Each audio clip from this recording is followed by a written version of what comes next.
రాష్ట్రంలో కూటమి ప్రభుత్వం కొలువు తీరిన తర్వాత మహిళలకు భద్రత కరువైంది. ప్రతిరోజు కూడాను ఎక్కడో చోట హత్యలు, అత్యాచారాలతో పాటు ఇటువంటి ఉదంతాలు రోజు రోజుకు పెరుగుతున్నాయి.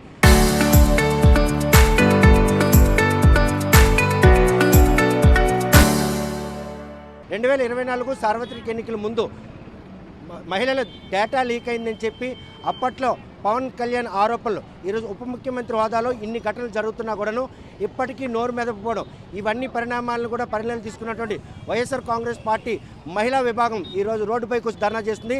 2 ఏళ్ల పాలనలో మహిళలపై దాడులు, హత్యలు, అత్యాచారాలు, ఈ పరిణామాలు ఏవి కూడాను పవన్ కళ్యాణ్ కనిపించట్లేదా? వీటిపై జరుగుతున్నటువంటి ఆకృత్యాలపై ఎందుకు నోరు మెదపట్లేదు? ప్రశ్నిస్తానని వచ్చి ఈరోజు మహిళలకు జరుగుతున్నటువంటి ఈ దాడులపై ఎందుకు మాట్లాడడం లేదు? ఈ పరిణామాలని పరిశీలిస్తున్నారు.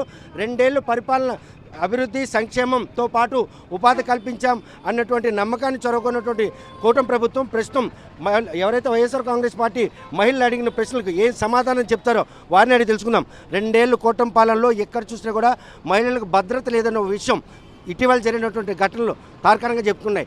ఈరోజు మీరు రోడ్డుపైకి వచ్చి మహిళల భద్రత కోసం చేస్తున్న దీంట్లో ఎవరిని ప్రశ్నిస్తారని వచ్చినటువంటి వాళ్ళు మాట్లాడే పరిస్థితి లేదు.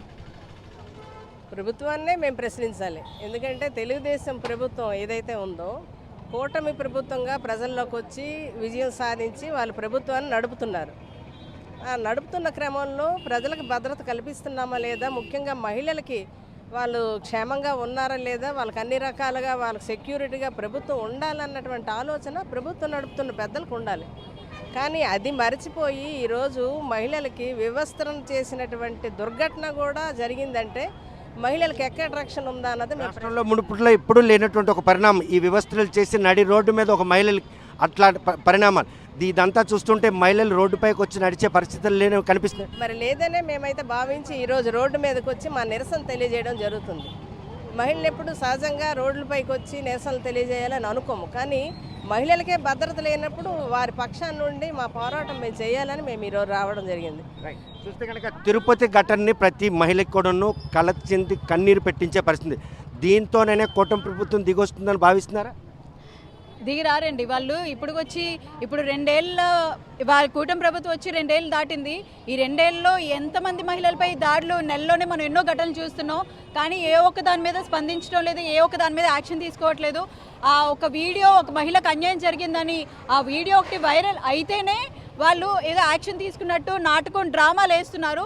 ఆ యాక్షన్ ఎవరైతే అవతల ఒక టీడీపీ కౌన్సిలర్ కావచ్చు, ఇప్పుడు మొన్న చేసిన ఆ టీడీపీ వార్డు సెక్రటరీ కావచ్చు, వాళ్ళ మీద యాక్షన్ తీసుకోవాలి, వాళ్ళు సస్పెండ్ చేయాలి, ఇలాంటి డ్రామాలన్నీ చేస్తున్నారు. కానీ ఒక వీడియో వైరల్ అవ్వాలి, వాళ్ళు యాక్షన్ తీసుకోవాలంటే, ప్రభుత్వం మేల్కోవాలంటే, ఇప్పుడు పోలీసులు నిద్ర లేవాలంటే ఒక వీడియో బయటకు వచ్చి సోషల్ మీడియాలో వైరల్ అయితేనే దాని మీద యాక్షన్ తీసుకోవాలి అని మాత్రం చేస్తున్నారు.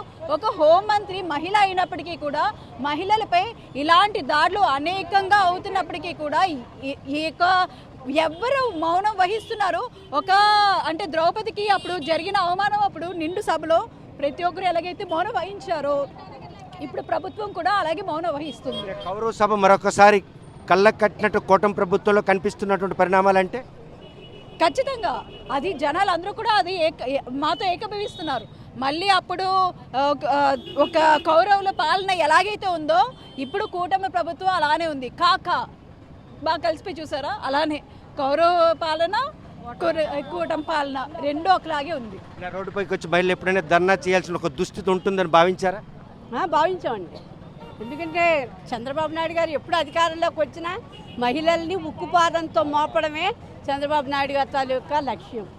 అలాగే కొన్ని సందర్భాల్లో డ్వాక్రా మహిళల మీద లాఠీ చార్జ్ చేయించి చూసాము, అంగన్వాడీ వాళ్ళ మీద చూసాం. మహిళ అంటే చంద్రబాబు నాయుడికి విరోధి.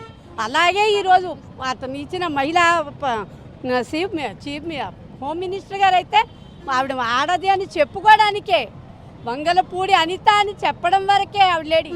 కానీ ఆవిడ చేస్తున్నవన్నీ కూడా మగవాళ్ళ తాలూకా చేష్టలు.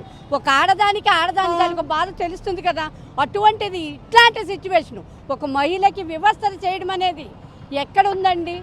చూస్తే గత ప్రభుత్వ హయాంలో వార్డు వాలంటీర్లతో మహిళల డేటా లీక్ అయింది అని చెప్పినటువంటి పవన్ కళ్యాణ్ 2 ఏళ్ళైనా కూడా ఇటువంటి ఘటనలు ఎక్కడ నోరు మెదపకపోవడం వెనక ఆయన ప్రశ్నిస్తానంటే గొంతు మోగిపోయింది అనుకుంటారా? మోగిపోయిందండి. ఆయన కళ్ళకట్టినట్టు ప్రతి ఒక్కరు అనుకున్నట్టే ఆయన ప్యాకేజీ స్టార్ నిరూపించుకున్నారు. ఆయన ప్యాకేజీ అందిపోయింది. ఆయన మౌనం వహించారు. ప్రభుత్వం కూటమి ప్రభుత్వం రాకముందు ఆయన ఏవేవైతే చెప్పారో, ఇంతమంది మహిళలు వాలంటీర్ వ్యవస్థ ద్వారా ఇలాగా సరఫరా చేయబడ్డాయని, మరి వచ్చి ఈ రెండు సంవత్సరాలుగా అయింది కూటమి ప్రభుత్వం వచ్చి, ఎందుకు మరి వాళ్ళ ప్రభుత్వమే ఉంది కదా, మహిళలు అదృశ్యమయ్యారన్నారు, ఎందుకు వాళ్ళు బయటికి తీసుకురాలేదని మీ మహిళా ముఖంగా మేము ప్రశ్నిస్తున్నాం. ఎందుకు వాళ్ళ ప్రభుత్వం ఉన్నప్పుడు మొత్తం శాఖలన్నీ వాళ్ళ ఆధ్వర్యంలో ఉన్నప్పుడు మరి పవన్ కళ్యాణ్ గొంతు మోగపోయిందా? ప్రశ్నించిన గొంతు ఏమైంది? ప్యాకేజీతో అడ్డుపడిపోయిందా? అది కూడా తెలియజేయాల్సిన ప్రభుత్వం ఉంది. ప్రజలందరూ ఇప్పటికీ అంతా కళ్ళు తెరిచారు, తెలుసు అన్నీ. కానీ ప్రభుత్వం ఉన్నప్పుడు మౌనం వహించాల్సిందే. ఎందుకంటే ప్రతి ఎదురు తిరుగుతున్న ప్రతి ఒక్కరిని ఏదో ఒక దీంతో పోలీస్ స్టేషన్ల చుట్టూరు తిప్పిస్తున్నారు. ఏదో ఒక విధంగా టీడీపీ కూటమి నాయకులు వాళ్ళ మీద దాడులు చేయిస్తున్నారు. మహిళలకైతే పూర్తిగా రక్షణే కరువయ్యింది. ఈ ప్రభుత్వం ఈ మహిళలకు అండగా ఉంటాను నా అక్క చెల్లెమ్మలన్న పవన్ కళ్యాణ్ గారు ఇప్పుడు ఎక్కడ ఏం చేస్తున్నారు అనేది మా ప్రశ్న. కనుక డేటా లీకేజ్ అయ్యింది అన్నటువంటి పవన్ కళ్యాణ్ ఈరోజు ఆ డేటా గ్యాదరింగ్లో పూర్తిగా వైఫల్యం చెందారా? 2 ఏళ్ళు కావస్తున్నా మళ్ళీ యథేచ్ఛగా మహిళలపై దాడులు పరిణామం. ప్రతిపక్షంలో ఉన్నప్పుడు గొంతు గట్టిగా మాట్లాడి, అధికార పక్షంలో ఉన్నప్పుడు చాలా మెత్తగా మాట్లాడితే దాన్ని ప్రజలు హర్షించరు. ప్రజలు ఎలా హర్షిస్తారంటే, ప్రతిపక్షంలో మేము అధికారంలో ఉంటే ఖచ్చితంగా తాట తీస్తామన్న వాళ్ళు అధికారంలో కూర్చున్నాక తాట తీయడం కాదు కదా, కనీసం దాని సంగతి కూడా పట్టించుకోవట్లేదు. అంటే ప్రతిఘటన సినిమాలో మనం చూసాం, ఇదే సీన్ మనం ప్రతిఘటనలో చూసాం. అదే సీన్ని ఈరోజు మనకి గుంటూరులో చూపించేశారు. అంటే మీ పాలన ఎంత దిగజారిపోయిందనేది మేము చెప్పక్కర్లేదు, జనాలే మాట్లాడుకుంటున్నారు. బాధ కొద్ది రోజులు ఉంటుంది, భయం కొద్ది రోజులు ఉంటుంది, కానీ తిరుగుబాటు అనేది ఫైనల్గా వస్తుంది. జనాల్లో అయితే ఖచ్చితంగా అది వస్తుంది తిరుగుబాటు అనేది. ఆ తిరుగుబాటుని ఎలక్షన్ రూపంలో, ఓటు రూపంలో చూపిస్తారు. చూస్తే కనుక ఈ పరిణామాలన్నీ చూస్తుంటే ఇప్పటికీ కౌరవ సభలోనైతే కృష్ణావతారంలో సాక్షాత్తు శ్రీకృష్ణుడే వచ్చి ద్రౌపదిని వ్యవస్థ చేసినా కాపాడాడు.